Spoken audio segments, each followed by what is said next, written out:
Hello friends, welcome back to my channel smart study from home. हम लोगों ने registration तक कंप्लीट कर लिया था फ्रेंड्स। आज हम लोगों ने पढ़ेंगे charge of GST. Okay, charge of GST क्या होता है? देखिए, हम लोगों ने पहले क्या पढ़ा, गुड्स क्या होता है, सर्विस क्या होता है। बिकॉज जीएसटी लगने के लिए एक चीज़ का पहले गुड्स या फिर सर्विस होना ज़रूरी है फ्रेंड्स। ठीक है, उसके बाद मैंने आपको एग्जांपल दिया था कि मोबाइल एक गुड्स है, बट अगर मेरे पास 100 मोबाइल्स है तो क्या मैं उस पर जीएसटी लगा दूंगी? नहीं लगा सकती। Something needs to happen to that goods और सर्विसेज। ठीक है, तो that something is what, that something is supply. Supply is the taxable event in case of GST. GST लगने के लिए व्हाट ट्रिगर्स जीएसटी, जीएसटी को क्या ट्रिगर करता है? That is supply. उसके लिए सप्लाई होना जरूरी है। ठीक है, फिर क्या every person doing supply is liable to pay GST? नहीं, सबको नहीं देना है। किसको देना है? ओनली टैक्सेबल पर्सन को देना है। ठीक है फ्रेंड्स, फिर हम लोगों ने पढ़ा टैक्सेबल पर्सन। टैक्सेबल पर्सन कौन होता है? जो आइदर रजिस्ट्रेशन ले चुका है या फिर जो रजिस्ट्रेशन लेने के लिए लायबल है, either under section 22 that is normal registration और under section 24 that is compulsory registration.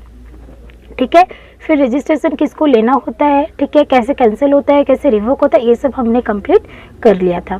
ठीक है फ्रेंड्स, अभी देखिए, अभी हम लोग पढ़ेंगे कि सपोज, ठीक है, गुड्स भी हो गया, सप्लाई भी हो गया, टैक्सेबल है सारा। ठीक है, देन जो कर रहा है, जो देने वाला पर्सन है वो भी टैक्सेबल पर्सन है, उसको भी जीएसटी देने के लिए वो लायबल है। अभी वो कैसे जीएसटी देगा? ठीक है, सीजीएसटी देगा, एसजीएसटी देगा, क्या रेट पे देगा, ठीक है, फॉरवर्ड में देगा या फिर रिवर्स में देगा, वो सब चीज़ अभी हम देखेंगे। ठीक है फ्रेंड्स, देखिए, चार्जेस ऑफ जीएसटी बोलता है, एक्चुअली आपका स्टडी ना यहाँ से स्टार्ट होता है। ठीक है, अभी तक तो बेसिक था कि किसको रजिस्ट्रेशन लेना है, नहीं लेना है, सप्लाई क्या है, गुड्स क्या है। ठीक है, लेकिन बाकी जो चीज़ें हैं वो अभी से स्टार्ट हो रही है। ठीक है, देखिए, इस चैप्टर में हम क्या पढ़ेंगे फ्रेंड्स? देखिए, explain in the extent and commencement of GST law. कुछ नहीं है, GST is extend to whole of India including the state of Jammu and Kashmir. ठीक है, जम्मू कश्मीर में जब न्यू ले आया तब एप्लीकेबल नहीं था, बट बाद में एप्लीकेबल हो गया। ठीक है, जीएसटी होल इंडिया में एप्लीकेबल है। ठीक है, फिर इंट्रास्टेट सप्लाई, इंटरस्टेट सप्लाई पढ़ना है, जो कि मैं आपको पहले बता चुकी हूँ इंट्रास्टेट क्या होता है। ठीक है, फिर बोला गया describe the provision pertaining to levy and collection of CGST and IGST, कैसे टैक्स कलेक्ट होगा। ठीक है, ये सब चीज़ें पढ़ेंगे। देखिए फ्रेंड्स, थोड़ा थोड़ा दिया है। देखिए, इंट्रास्टेट क्या है फ्रेंड्स? एक स्टेट के अंदर ही। ठीक है, I am from Orissa, Orissa के अंदर ही मैंने सप्लाई किया, उसको बोलेंगे इंट्रास्टेट।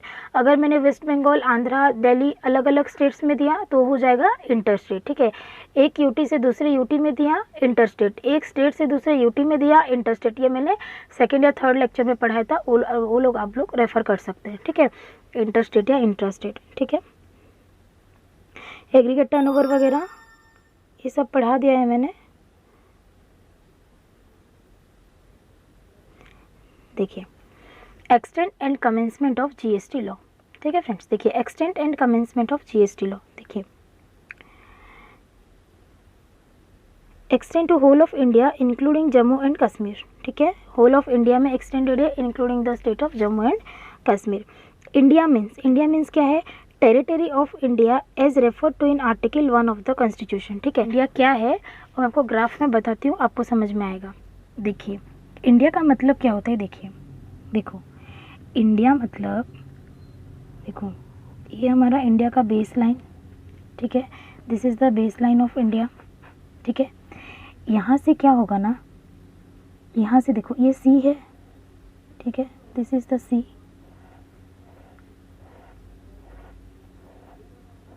ठीक है फ्रेंड्स, यहाँ से ना friends up to 12 nautical miles. ठीक है, अप टू 12, ऐसे लंबे में अप टू 12 नॉटिकल माइल्स। ठीक है, इसको बोलते हैं हम टेरिटोरियल वाटर ऑफ इंडिया। ठीक है, फिर यहाँ से लेके नेक्स्ट 12 नॉटिकल माइल्स। ठीक है, मतलब टोटल कितना हुआ? 24 नॉटिकल माइल्स। इसको हम क्या बोलते हैं? इसको बोलते हैं कंटिजियस जोन ऑफ इंडिया। ठीक है, फिर अप टू 200 नॉटिकल माइल्स।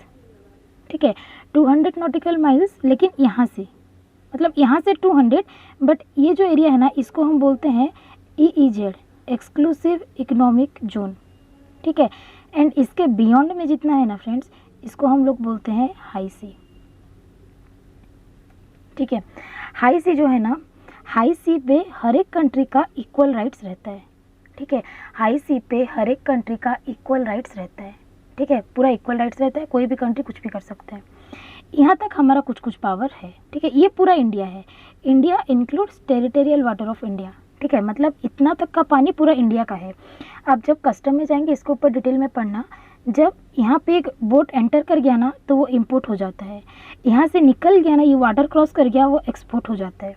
ठीक है, यहाँ तक एक्सपोर्ट नहीं है या फिर यहाँ से बाहर तक इंपोर्ट नहीं है। ठीक है, जब वो टेरिटोरियल वाटर को एंटर कर जाता है ना तब टैक्सेबल इवेंट रेज होता है, जैसे जीएसटी में सप्लाई होने से होता है। ठीक है, ये भी जब यहाँ से एक्सीड कर जाता है ना तब उसको हम एक्सपोर्ट बोलते हैं।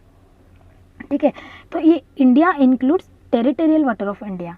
ठीक है, फिर इसके ऊपर का जितना एयर स्पेस है, ठीक है, जितना एयर स्पेस है, एयर स्पेस भी इंडिया में जाएगा। इसके नीचे क्या रहेगा, सी बेड रहेगा। ठीक है, सी ऑयल ये सब जो रहेगा ना, ये सब भी इंडिया में जाएगा। इसके नीचे जो रहता है, यहाँ पे ऑयल रिग्स वगैरह रहता है। ठीक है, ये सब इंडिया का पार्ट है। यहाँ तक नहीं आता है, यहाँ तक आता है। ठीक है, जो सी बेड वगैरह रहता है वो सब इंडिया का पार्ट होता है। कंटिनेंटल सेल्फ होता है। ठीक है, ये वाटर के नीचे ना ये जो एरिया रहता है इसको बोलते हैं कंटिनेंटल सेल्फ। ठीक है, इसको भी इंडिया बोला जाता है। ठीक है, आप डेफिनेशन पढ़िए, आपको ज़्यादा क्लियर समझ में आएगा। ठीक है, देखिए देखिए फ्रेंड्स, देखिए India includes territorial water of India.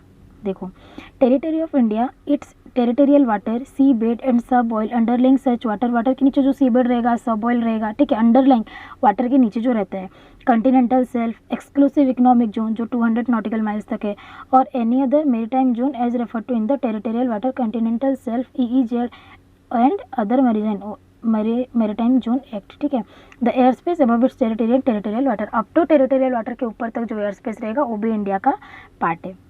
ठीक है, ये हो गया इंडिया का बेस लाइन। ठीक है, जो मैंने ग्राफ निकाला था, बेस लाइन से territorial water 12 nautical miles, then आपका contiguous zone, then exclusive economic zone कहाँ से स्टार्ट हुआ, यहाँ से स्टार्ट होगा। ठीक है, देन हाई सी, इसके बाद हाई सी, यहाँ पे सारे कंट्री का इक्वल राइट्स रहता है, एंड जो नीचे का एरिया इसको बोलते हैं कंटिनेंटल सेल्फ। ठीक है, ये होता है इंडिया। एक तो डेफिनेशन है, थोड़ा थोड़ा आपको पता होना चाहिए। ठीक है फ्रेंड्स, अभी हम लोग पढ़ेंगे चार्जेस ऑफ जीएसटी स्टार्ट करेंगे। ठीक है, चार्जेस ऑफ जीएसटी कौन से सेक्शन में फॉल करता है, सेक्शन 9 सबसेक्शन 1 2 3 4 5। ठीक है, तो आज हम लोग बस इंट्रोडक्शन में आपको दूंगी कि सेक्शन 9 में हम लोग क्या क्या पढ़ने वाले हैं चार्जेस ऑफ जीएसटी में, उसके बाद हम लोग एक एक करके पढ़ेंगे।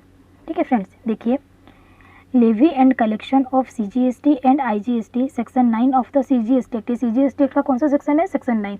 आईजीएसटी एक्ट का सेक्शन 5 है, सेम चीज़ है। ठीक है, देखिए, सेक्शन 9 सबसेक्शन 1 क्या बोलते हैं, मैं पहले बता दे रही हूँ फिर पढ़ाऊंगी आपको। सेक्शन 9 सबसेक्शन 1 बोलता है फ्रेंड्स कि जो सीजीएसटी है ना, सेक्शन 9 सबसेक्शन 1 बोलता है कि सीजीएसटी लगेगा इंटर स्टेट सप्लाई पे लगेगा, alcoholic liquor for human consumption पे नहीं लगेगा, मैक्सिमम 20% रेट पे लगेगा। कौन से वैल्यू पे लगेगा, सेक्शन 15 वाला वैल्यू पे लगेगा, एंड कौन देगा, टैक्सेबल पर्सन पे करेगा। ठीक है, यही बोला है, इसको बस एक स्टोरी बना के दिया है और कुछ नहीं है। देखिए, subject to the provision of subsection 2 there shall be levied a tax called the central goods and service tax, CGST. ठीक है, on all intra state supply of goods. CGST कब लगेगा फ्रेंड्स, इंट्रा स्टेट, जब हम एक state के अंदर ही supply करेंगे तब सीजीएसटी लगेगा। ठीक है, और सर्विसेज और both except on the supply of alcoholic liquor for human consumption. Of course friends, मैंने पहले ही बताया था alcoholic liquor for human consumption हमारे लिस्ट में ही नहीं है, उसको आर्टिकल से ही निकाल दिया गया था, उस पर जीएसटी कभी भी लगेगा ही नहीं। ठीक है, on the value determined under section 15 and at such rate not exceeding 20%। कौन से वैल्यू पे लेगा, आपने अभी सपोज आपने बुक सप्लाई किया, ठीक है, तो बुक्स तो पेट्रोल नहीं है, alcoholic liquor for human consumption नहीं है, दैट मीन सीजीएसटी लगेगा। ठीक है, लगेगा कौन से रेट पे, कौन से वैल्यू पे लगाऊं मैं, किसको वैल्यू मानो। ठीक है, तो वो वैल्यू डिटर्मिनेशन हम सीखेंगे सेक्शन 15 में। इसके बाद चार्जेस ऑफ जीएसटी के बाद हम लोग वो पढ़ेंगे। ठीक है, वैल्यू कैसे डिटर्मिन होता है अंडर डिफरेंट सिचुएशन। ठीक है, उस वैल्यू पे लगेगा, हम अंडर सेक्शन 15 में पढ़ेंगे। उस वैल्यू पे लगेगा दिया सेक्शन 15 का value at such rate, zone सा रेट नोटिफाई है, जोन सा रेट नोटिफाई है, कौन नोटिफाई क्या है, जोन सा रेट नोटिफाई है, कौन नोटिफाई किया है, सेंट्रल गवर्नमेंट नोटिफाई करता है, recommended by the council, council recommend करता है, पहले भी मैंने बहुत बार बताया हुआ है, ठीक है। नॉट एक्सीडिंग 20%, जीएसटी का फ्रेंड्स हाईएस्ट रेट 20% हो सकता है, मतलब CGST 20, SGST 20, that means IGST 40%, उससे ज़्यादा रेट नहीं हो सकता, ठीक है। As may be notified by the government on the recommendation of the council, बोला था ना, गवर्नमेंट नोटिफाई करेगा एंड काउंसिल रिकमेंड करेगा। And collected in such manner as may be prescribe and shall be paid by the taxable person, कौन पे करेगा, taxable person पे करेगा, ठीक है। तो नॉर्मली था फ्रेंड्स, मैं पहले ही बताया था कि सीजीएसटी लगेगा इंटरस्टेट सप्लाई पे, मैक्सिमम 20% रेट पे लगेगा, अल्कोहलिक लिकर पे नहीं लगेगा, टैक्सेबल पर्सन देगा, अंडर सेक्शन 15 के वैल्यू के हिसाब से देगा, एंड बस इतना ही है। 9(1) में हम ये चीज़ डिटेल में बाद में पढ़ेंगे, ठीक है। ये चीज़ है 9(1) में, 9 मतलब और कुछ नहीं, यही डिटेल है। 9(1) 9(2) फिर से नहीं पढ़ेंगे, अभी आप लोग देख लीजिए। 9(2) में क्या है, देखिए 9(2) में बोला है कि जो एचपी मैन था ना फ्रेंड्स, एचपी मैन क्या था, high speed diesel, petroleum crude, motor spirit, aviation turbine fuel and natural gas, ये 5 चीज़ क्या था फ्रेंड्स, नॉन टैक्सेबल गुड्स, इस पर अभी टैक्स नहीं लग रहा है। अगर काउंसिल रिकमेंड करेगा एंड गवर्नमेंट नोटिफाई करेगा तब लगा, यही चीज़ मैंने तब भी आपको बताया था कि काउंसिल रिकमेंड करता है एंड गवर्नमेंट नोटिफाई करता है तब लगता है, ठीक है। वही इसमें दिया है कि जब नोटिफाई करेगा तब उस पर टैक्स लगेगा। देखो, central tax on supply of petroleum crude, high speed diesel, motor spirit, ठीक है, natural gas, aviation, HP man, ठीक है, levied with effect from the date as may be notified by the government on the recommendation of the council, council recommend करेगा and government के notification पे ही उस पर रेट लगेगा। तो 9(1) बोलता है सीजीएसटी कैसे लगेगा, 9(2) बोलता है एचपी मैन के बारे में, ठीक है। 9(3) and 9(4) is very very very important friends. 9(5) मैंने आपको पहले पढ़ाया हुआ है, 9(3) एंड 9(4 देखिए, 9(3) में ना आरसीएम है, 9(3) 9(4 दोनों आरसीएम है, रिवर्स चार्ज मैकेनिज्म, ठीक है। रिवर्स चार्ज मैकेनिज्म कौन कौन से केस में लगेगा, कैसे लगेगा, वो हमको डिटेल्स में पढ़ना पड़ेगा। ये 9(3) बोलता है, ठीक है। पहले आप ये जानिए कि फॉरवर्ड चार्ज क्या होता है एंड रिवर्स चार्ज क्या होता है, आइए मैं पहले आपको वो बताती हूँ। फॉर एग्जाम्पल देखिए, एक्स इज द सप्लायर, ठीक है फ्रेंड्स, सप्लायर कौन है, एक्स है, एक्स इज द सप्लायर, ठीक है। वाई क्या है, Y is the purchaser, recipient, ठीक है। ये इसके पास आया एंड इससे कुछ गुड्स खरीद के लेके गया, सपोज बुक्स खरीद के लेके गया, ठीक है। सपोज वैल्यू इज़ 100 रुपीज़, ठीक है फ्रेंड्स, प्लस जीएसटी लग रहा है सपोज 10 रुपीज़, ठीक है। तो वैल्यू हो गया 110 रुपीज़, ठीक है। अभी देखिए वाई क्या करेगा, कितना पे करेगा वाई एक्स को, 110 रुपीज़। अब ये एक्स क्या करेगा ना, 100 रुपीज़ खुद रखेगा एंड 10 रुपीज़ क्या करेगा, गवर्नमेंट को दे देगा। सिंपल है, ठीक है। इसको हम लोग बोलेंगे फॉरवर्ड चार्ज मैकेनिज्म, जो कि 99% केसेस में यही लगता है। हम जाके सप्लायर को पेमेंट करते हैं, ठीक है, एंड सप्लायर क्या करता है, गवर्नमेंट को जाके टैक्स पेमेंट कर देता है, ठीक है। रिवर्स क्या होता है, देखिए देखिए friends, suppose x is the supplier, ठीक है, वाई इज द रिसिपेंट, ठीक है। एक्स इसको सप्लाई किया 100 रुपीज़ का, 10 रुपीज़ का जीएसटी लगाया, 110 इसका वैल्यू आया, ठीक है। वाई क्या करेगा ना, अभी इसको 100 देगा, ठीक है, एंड वाई खुद जाके गवर्नमेंट को 10 रुपीज़ दे देगा, ठीक है। यहाँ तक और नहीं आएगा, इसको उसका वैल्यू दे दिया 100 रुपीज़ एंड जो जीएसटी अमाउंट होगा इनवॉइस पे वो जाकर डायरेक्ट गवर्नमेंट को दे देगा। इसको बोलते हैं आरसीएम, ठीक है, reverse charge mechanism. Normally charge कहाँ होता है जीएसटी का, सप्लायर पे होता है, लेकिन जहाँ पे रिसिपेंट को, आइदर रिसिपेंट ऑफ गुड्स और रिसिपेंट ऑफ सर्विसेज, जहाँ पे रिसिपेंट को टैक्स देना पड़ता है डायरेक्टली गवर्नमेंट को, उसको बोलते हैं रिवर्स चार्ज मैकेनिज्म, ठीक है। तो अभी बोलो कि मैम कैसे पता चलेगा, वही हम पढ़ेंगे सेक्शन 9(3) एंड 9(4) में कि रिवर्स चार्ज मैकेनिज्म कहाँ कहाँ पे लगेगा, ठीक है। तो सेक्शन 9(3) जो है ना फ्रेंड्स, सेक्शन 9(3) बोलता है कि अगर कोई सप्लायर रिसिपेंट को अगर notified goods and notified services provide करता है तभी आरसीएम पे जीएसटी लगेगा। मतलब वहाँ पे क्या, सप्लायर को जो रिसिपेंट है उसको टैक्स देना है तो रिसिपेंट को कंपलसरी रजिस्ट्रेशन लेना पड़ेगा। यह मैं आपको सेक्शन 24 में ऑलरेडी बता चुकी कि जो आरसीएम पे टैक्स पे करेगा उसको कंपलसरीली रजिस्ट्रेशन लेना पड़ता है, ठीक है। तो यहाँ जो अगर ये नोटिफाइड गुड्स और सर्विसेज आप सप्लाई कर रहे हैं तो आपका जो रिसिपिएंट है उसको टैक्स देना पड़ेगा एंड उसको रजिस्ट्रेशन लेना पड़ेगा, ठीक है, अंडर सेक्शन 24। तो अभी आप बोलोगे मैम वो नोटिफाइड गुड्स एंड सर्विसेज क्या है, तो वो हम डिटेल्स में पढ़ेंगे। गुड्स तो 2-4 है जो कि आपके सिलेबस में भी नहीं है, still I will read that, but जो सर्विसेज है वो बहुत इंपॉर्टेंट और एक एक करके सारी सर्विसेज पढ़ेंगे, ठीक है। तो पहले गुड्स देख लीजिए, फिर 9(4) में क्या है पढ़ते हैं, देन विल कंटिन्यू। ओके, देखिए फ्रेंड्स क्या बोला, द गवर्नमेंट में on the recommendation of the council by notification specify categories of supply of goods or services or both, the tax on which shall be paid on reverse charge basis by the recipient of such goods or services or both, and all the provision of this act shall apply to such recipient as if he is the person liable for paying the tax in relation to the supply of such goods or services or both। उसको registration भी लेना पड़ेगा and tax भी पे करना पड़ेगा, उसको सारे रूल्स एंड रेगुलेशन अप्लाई हो जाएंगे, ठीक है फ्रेंड्स, क्लियर है। अभी देखिए, supplier of goods taxable under reverse charge, that is the goods where tax is payable by the recipient, ठीक है। गुड्स लाइक क्या क्या गुड्स है, देखिए फ्रेंड्स ये जो गुड्स है ना ये आपके सिलेबस में नहीं है, फाइनल्स के सिलेबस में भी नहीं है, ओनली जनरल नॉलेज के लिए आपको पता होना चाहिए, प्रैक्टिकल फील्ड में काम देगा, इसलिए बता दे रही हूँ, अदरवाइज एग्जाम के लिए तो एकदम भूल ही जाइए, ठीक है। गुड्स लाइक कैस्यू नट्स, ठीक है, कैस्यू नट्स मतलब पता है, काजू, काजू जो होता है ना, जो वेलुआ, हमारे इधर ना उड़ीसा में उसको वेलुआ बोलते हैं, येलो येलो ऑरेंज ऑरेंज होता है, 2 कलर का आता है, उसके ऊपर ना जो फ्रूट के ऊपर ना एक लगा रहता है, एक नट्स ही है, उसको कैश्यू नट्स बोलते हैं, ठीक है। Goods like cashew nuts not shelled and peeled, ठीक है, बीडी रैपर लीव्स, ठीक है, tobacco leaves, supply of lottery, silk yarn, used vehicles, seized and confiscated goods, old and used goods, waste and scrap, raw cotton etcetera taxable under reverse charge. अगर आप ये सब goods supply करोगे तो सामने वाला जो रिसिपिएंट है वो टैक्स पे करेगा, आरसीएम पे लगेगा, ठीक है।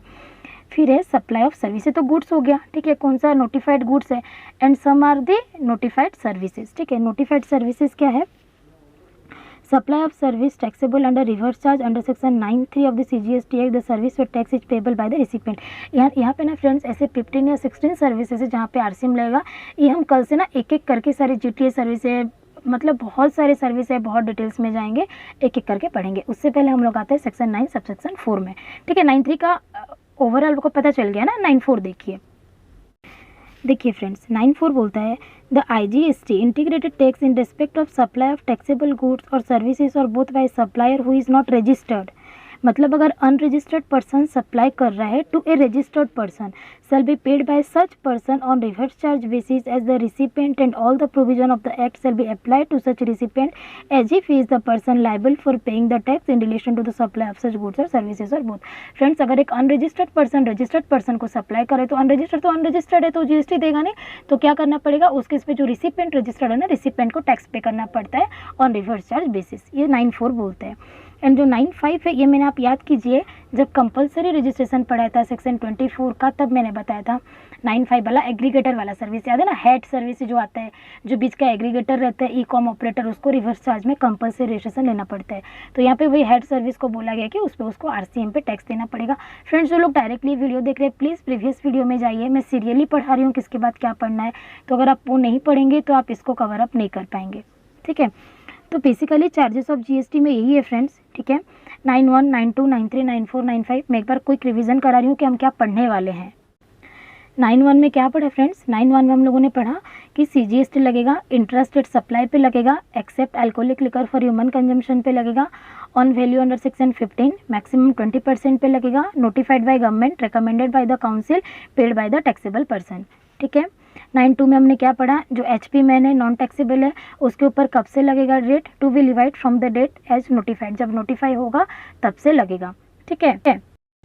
9(3) में क्या पढ़ा हम लोगों ने फ्रेंड्स, 9(3) में हम लोगों ने पढ़ा कि अगर कोई भी सप्लायर, ठीक है, अगर रिसिपिएंट को क्या देता है फ्रेंड्स, नोटिफाइड गुड्स देता है, नोटिफाइड गुड्स और नोटिफाइड सर्विसेज देता है, ओनली नोटिफाइड गुड्स या नोटिफाइड सर्विस देता है, तो रिसिपिएंट को टैक्स देना पड़ेगा ऑन रिवर्स चार्ज बेसिस पे, ठीक है। एंड देन हम लोगों ने 9(4) में पढ़ा, 9(4) में हम लोगों ने पढ़ा दैट इज अगर कोई अनरजिस्टर्ड पर्सन, ठीक है, अगर रजिस्टर्ड पर्सन को सप्लाई कर रहा है, ठीक है, तो वहाँ पे किसको टैक्स देना पड़ेगा फ्रेंड्स, रजिस्टर्ड पर्सन को टैक्स देना पड़ेगा, ठीक है। एंड जो 9.5 था वो हमने ऑलरेडी कवर कर चुका है, फिर भी मैं आपको डिटेल्स में बता दूंगी। 9.5 जो है वो एग्रीगेटर वाला सर्विसेज है, ठीक है। यहाँ पे भी RCM लगता है। तो हम सेक्शन 9 जो चार्जेस ऑफ GST, इस पे ये सारी चीज़ कवर करने वाले हैं, ठीक है। नोटिफाइड सेक्शन 1 एंड 2 तो मैंने आपको अच्छे से पढ़ा दिया। जो 9.3 है फ्रेंड्स, 1 एंड 2 तो मैंने आपको अच्छे से पढ़ा दिया।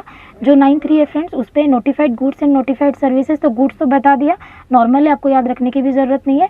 बट जो 9.4 है ना, वो हम कल से डिटेल्स में पढ़ेंगे। नेक्स्ट वीडियो से मैं आपको 9.4 का एक एक सर्विसेज डिटेल्स में पढ़ाऊंगी। एंड 9.5 हम लोग ऑलरेडी कवर कर चुके हैं, अगर ज़रूरत पड़ी देन मैं उसको भी फिर से बता दूंगी, ठीक है।